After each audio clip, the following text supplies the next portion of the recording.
राजस्थान की तपती रेत के नीचे दफन है एक ऐसा रहस्य जिसकी सच्चाई सदियों बाद भी कोई नहीं सुलझा पाया है।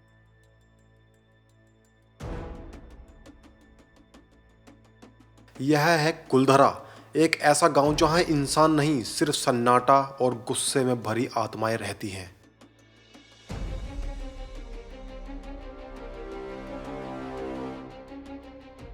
भारत का सबसे डरावना और अनसुलझा रहस्य है वो जगह जहां 200 साल पहले एक ही रात में 84 गांव के 1500 से ज्यादा लोग बिना कोई निशान छोड़े गायब हो गए थे।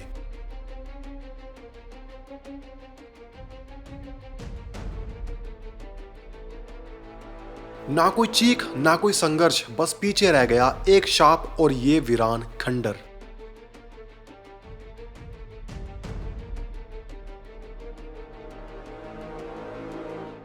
आज हम इस गांव के उस अंधेरे सच को खंगालेंगे जिसे जानने के बाद आप अकेले इस जगह की कल्पना भी नहीं कर पाएंगे। रोम रोम बालको, प्रधान जी आपका स्वागत करते हैं और स्टार्ट करते हैं अपने इस टॉपिक को। कुलधरा हमेशा से एक शापित जगह नहीं थी। यह कभी पालीवाल ब्राह्मणों का समृद्ध और फलता फूलता गांव हुआ करता था। 13वीं शताब्दी में बसा यह गांव अपनी उन्नत कृषि तकनीकी और खुशहाल जीवन शैली के लिए जाना जाता था। पर आप लोगों को तो पता ही है कि हर खुशी की कीमत होती है और कुलधरा ने यह कीमत डर के रूप में चुकाई। यह कहानी शुरू होती है उस जालिम दीवान सलीम सिंह से जिसकी क्रूरता की हद ही नहीं थी। सलीम सिंह की नज़र गांव की खूबसूरती पर नहीं बल्कि गांव के मुख्य पुजारी की खूबसूरत बेटी पर थी। उसने पुजारी को एक खौफनाक फरमान सुनाया और वो फरमान ये था कि या तो वो अपनी बेटी की शादी सलीम सिंह से करवा दे या फिर अगले दिन सूर्योदय से पहले पूरा गांव उजाड़ दिया जाएगा और भारी टैक्स लगाया जाएगा। पर यह केवल एक लड़की के सम्मान की बात नहीं थी, यह पालीवाल ब्राह्मणों के गौरव की बात भी थी। उसी रात 84 गांव के मुखिया कुलधरा में एक गुप्त सभा के लिए इकट्ठा हुए थे। उन्होंने एक ऐसा फैसला लिया जिसने पूरे इतिहास को हिलाकर रख दिया। उन्होंने रातों रात अपनी जमीन, अपने घर, अपना सब कुछ छोड़ने का फैसला किया। लेकिन जाने से पहले उन्होंने इस जमीन को एक ऐसा शक्तिशाली शाप दिया कि सलीम सिंह तो क्या, कोई भी वहां दोबारा बसने की हिम्मत नहीं कर पाएगा। जब अगली बार सलीम सिंह अपने सैनिकों के साथ गांव पहुंचा तो उसने देखा कि हर घर खुला था, बर्तन, कपड़े, पैसे, सब कुछ यहीं था और चारों तरफ देखकर ऐसा लग रहा था कि जैसे गांव के लोग बस हवा में घुल गए हों। पर यहाँ सिर्फ एक पलायन नहीं हुआ था। जाने से पहले ब्राह्मणों ने इस मिट्टी को शाप दिया था कि जो भी यहाँ फिर से घर बसाएगा वो तबाह हो जाएगा। और यह शाप सच साबित हुआ। जिसने भी इस जमीन पर बसने की कोशिश की है उसे भयंकर अकाल, बीमारी और अजीबो गरीब घटनाओं का सामना करना भी पड़ा है।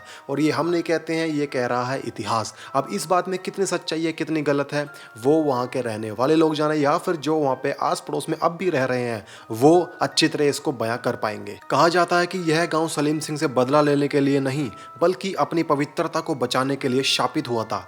आज भी वैज्ञानिक इसे सिर्फ सूखे और पलायन की कहानी मानते हैं, पर इस गांव में रात गुजारने वाला हर शख्स इस शाप के सच की गवाही देता है। अब स्थानीय लोगों की और वहां पर जाने वाले टूरिस्ट की माने तो यहाँ रात में बच्चों के रोने की, महिलाओं के बातें करने की और चूड़ियों की खनक की आवाजें सुनाई देती हैं।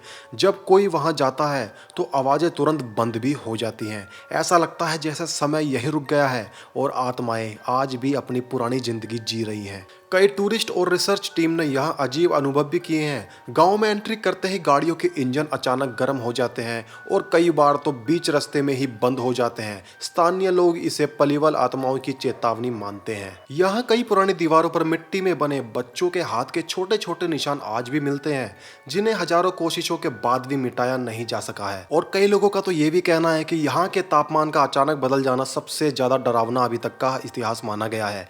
तपती गर्मी में भी गाँव के कुछ हिस्सों में आपको अचानक बर्फीली ठंडक महसूस होगी जैसे आप किसी अद्भुत शक्ति के दायरे में आ गए हों। आज कुलधरा भारत के पुरातत्व सर्वेक्षण के तहत संरक्षित है और यहाँ शाम 6 बजे के बाद किसी भी इंसान को रुकने की इजाज़त बिल्कुल भी नहीं है। सरकार शायद ही इस जगह के इतिहास को बचाना चाहती है पर स्थानीय लोग जानते हैं कि यह नियत इंसानों की सुरक्षा के लिए है क्योंकि इंसान इस कदर दरिंदगी पे आ चुके हैं कि वो इस इतिहास के साथ भी खिलवाड़ कर सकते हैं। कुलधरा आज भी हमें यह याद दिलाता है कि कभी कभी इतिहास की सबसे बड़ी कहानियां किताबों में नहीं बल्कि सूखे और वीरान खंडरों में भी दफन होती हैं। ये लोग कहाँ गए, क्यों गए और सबसे बड़ा सवाल, क्या वे वापस आएंगे या नहीं आएंगे? इस गांव की आत्माएं आज भी जवाब का इंतजार कर रही हैं। तो दोस्तों, एक पूरी की पूरी स्टोरी देखने के बाद आपको क्या लगता है, क्या यह सिर्फ पलायन था या सचमुच एक शाप का प्रकोप? अपने विचार हमको कमेंट बॉक्स में जरूर बताइएगा। अगर आप में ये वाली स्टोरी सुनने के बाद थोड़ी बहुत हिम्मत जागी है तो इस वीडियो को लाइक, कमेंट और शेयर जरूर कीजिएगा। और अगर आप नए हैं मेरे चैनल पर तो जल्दी से जल्दी सब्सक्राइब वाला बटन दबा लीजिए।